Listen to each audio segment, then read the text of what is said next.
Europe 16h-18h, 1, historiquement vôtre. Stéphane Bern et Mathieu Noël. le récit. Calliope, Clio, Erato, Euterpe, Melponème, Polymnie, Terpsichore, Thalia et Marguerite de Navarre. Dans cette liste de noms aux sonorités antiques, la dernière résonne comme un intrus.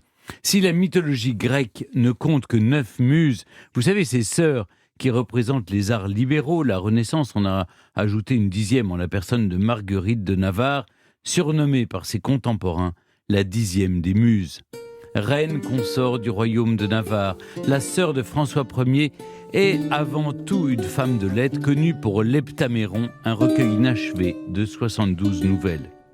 1492, Christophe Colomb découvre l'Amérique et sans lien de cause à effet, Louise de Savoie les joies de la maternité en accouchant d'une fille, Marguerite d'Angoulême, fille de Charles de Valois, comte d'Angoulême. Attention, une précision s'impose toutefois. Je vous parle aujourd'hui de la grand-mère d'Henri IV, Marguerite de Navarre, et non pas de sa première épouse, Marguerite de France, surnommée la reine Margot. Maintenant que les choses sont claires, retournons à l'aube de la Renaissance avec cette jeune princesse que sa mère décide donc d'appeler Marguerite, du latin margarita, qui n'a rien à voir avec le cocktail, et qui signifie perle. Pourquoi ? Parce qu'elle en aurait avalé une en mangeant des huîtres lors de sa grossesse. Une légende appréciée des poètes qui font de Marguerite la perle des Valois. Ce doux surnom lui sied à merveille, car en grandissant, la jeune femme se révèle d'une beauté sans pareille. Le poète Clément Marot la qualifie de corps féminin, cœur d'homme et tête d'ange. Grande, élancée, le nez fin et long, le regard enjôleur et le sourire mignon, Marguerite éblouit ses contemporains, et pas que. Son physique gracieux a été immortalisé pour l'éternité par le peintre Jean Clouet, qui a ajouté sur son portrait un oiseau posé sur la main droite de la demoiselle. Mais pas n'importe quel piaf, non, une perruche verte, symbole de l'éloquence. L'art de la parole, Marguerite le maîtrise en effet à la perfection et dans bien des langues. À 13 ans, elle parle l'italien et l'espagnol et connaît le grec, le latin et l'hébreu. Cette éducation ultra soignée, elle la reçoit aux côtés de son frère François, de 2 ans son cadet. Son père, le comte d'Angoulême, mourant prématurément, sa mère, Louise de Savoie, se retrouve veuve à 19 ans. Louis d'Orléans, tuteur officiel des 2 enfants et futur roi Louis XII, les convie à Chinon, où elle élève ses enfants, puis la famille déménage au château d'Amboise. Intellectuelle avant l'heure, elle a pour devise « Libris et liberis », pour mes livres et pour mes enfants, et transmet à la petite Marguerite sa passion pour les lettres. Mais pour l'heure vient le temps des alliances matrimoniales. Il faut bien assumer les obligations de son rang. En 1509, après avoir dû refuser sa main à des prétendants prestigieux, mais de maisons étrangères, comme le prince de Galles, le duc d'York, le roi d'Angleterre Henri VIII, quelle chance, ou encore le prince de Calabre, Marguerite devient duchesse d'Alençon par son mariage avec Charles d'Alençon. 5 ans plus tard, son frère épouse quant à lui Claude de France, la fille du roi, et se rapproche ainsi très près du trône. Quand Louis XII meurt, sans descendance masculine, c'est lui qui devient roi sous le nom de François Ier en 1515. Son avènement permet à Marguerite d'occuper une place de la plus haute importance à la cour et la propulse sur le devant de la scène politique. Marguerite et Charles d'Alençon n'ont pas grand-chose en commun. Leur mariage n'est pas heureux. Il paraît même que son mari aurait abandonné François Ier à la défaite de Pavie lors des guerres d'Italie en 1525. La honte. Mais leur union s'achève cette même année avec la mort prématurée de Charles d'Alençon. Pendant la captivité de son frère, Marguerite prend ses responsabilités auprès de sa mère promue régente. Courageuse et intrépide, elle chevauche jusqu'en Espagne pour rendre visite à son frère, très malade, dans sa prison madrilène. Elle est venue, elle l'a vu, mais elle n'a pas vaincu Charles Quint, qui refuse de le faire sortir malgré ses tentatives de négociation.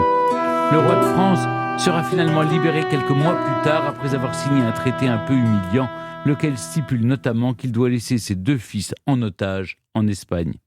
Mais revenons à Marguerite qui, en janvier 1527, épouse en secondes noces Henri d'Albret, roi de Navarre. Elle devient ainsi reine consort du royaume de Navarre. Ce bellâtre de 10 ans, son cadet, elle le décrit comme un bel homme jouisseur et hardi. S'il s'agit d'un mariage d'amour, rien ne permet de l'assurer, mais c'est au moins un mariage consenti et un mariage heureux. De leur union naît une fille, Jeanne, en novembre 1528. Tout en restant fidèle à la foi catholique, Marguerite de Navarre s'ouvre à la Réforme et s'intéresse de près aux idées humanistes. Mécène et protectrice des arts, elle s'entoure de gens de lettres et de grands intellectuels comme Clément Marot, Lefebvre d'Étaples, Guillaume Briçonnet. Son ouverture d'esprit bouleverse le destin de ses enfants et rien de moins que l'histoire de France. Car sa fille, Jeanne d'Albret, se convertit ouvertement au protestantisme et élève elle-même son fils dans la foi protestante. Un fils qui n'est autre qu'Henri de Navarre, notre futur Henri IV. Les guerres de religion ne sont pas loin. Bientôt, de la politique, Marguerite de Navarre n'en fera presque plus, se consacrant exclusivement à sa passion pour l'écriture.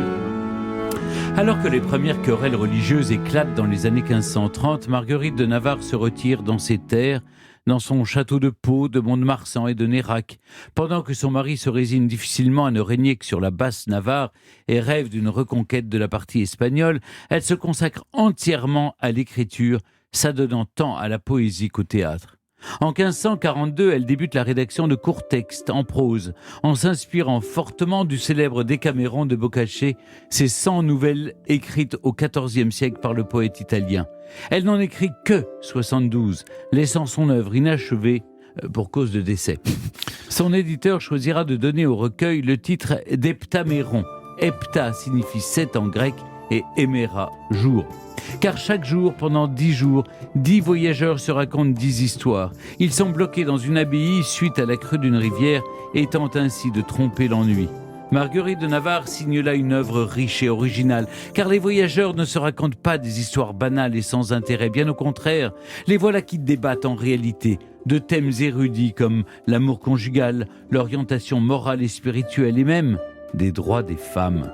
En 1547, la nouvelliste apprend la mort de son frère tant aimé, François Ier, et se retire au monastère de Tusson, en actuelle Charente. Inconsolable, elle trouve refuge dans l'écriture et exprime sa douleur en vers dans la comédie sur le trépas du roi. Elle n'en oublie pas de manier les mots à merveille et de jouer avec les identités des personnages. Pan, François Ier, sera donc le maître perdu de la bergère Amarissime elle-même. Le berger Agapi, Henri II, partage sa douleur extrême.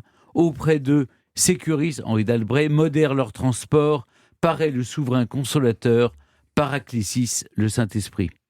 L'année suivante, Marguerite de Navarre assiste au mariage de sa fille, Jeanne d'Albret, avec Antoine de Bourbon, et le raconte dans la 66e nouvelle de son Heptaméron. Elle s'éteint quelques mois plus tard, en décembre 1549, ignorant alors que son petit-fils montera sur le trône sous le nom d'Henri IV. Fichtre. Ça aurait fait une bien bonne nouvelle. Europe 1. Historiquement vôtre.